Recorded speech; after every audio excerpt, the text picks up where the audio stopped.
अगर तुम में कुछ खास है तो दुनिया को क्यों नहीं पता? क्या वो रोशनी कभी तुमने खुद देखने की कोशिश की? क्या तुम भी इन लोगों में शामिल हो जो अपना दिन बेमकसद खामोशी से गुजार देते हैं?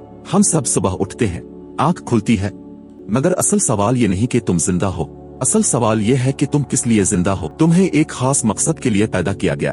तुम्हारी मौजूदगी खुद एक सबूत है कि तुम में कुछ अलग, कुछ अनमोल है। मगर अक्सर लोग खुद को दूसरों की नजर से देखने लगते हैं। जो दिखता है वही माना जाता है, जो सुना जाता है वही सच समझा जाता है, और यूं इंसान अपनी असल आवाज खो देता है। मैं तुमसे आज एक इल्तिजा करता हूँ, अपनी वो आवाज वापस लौटा।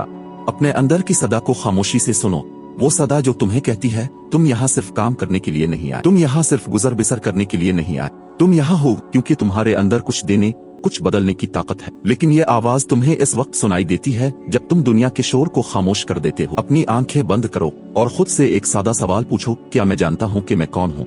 क्या मैं वाकई अपनी जिंदगी खुद जी रहा हूँ या बस गुजार रहा? सच ये है, तुम्हारे अंदर जो ताकत है वो तुम्हारे फैसलों से जन्म लेती है। तुम हर रोज चुनाव करते हो, मसरूफ होने का या बामकसद होने का। चाहे तुम एक वालिद हो, एक तालिबे इल्म, एक कारकुन, एक रहनुमा, तुम्हारी असल शनाख्त तुम्हारे मनसब से नहीं, तुम्हारी नियत से जन्म लेती है।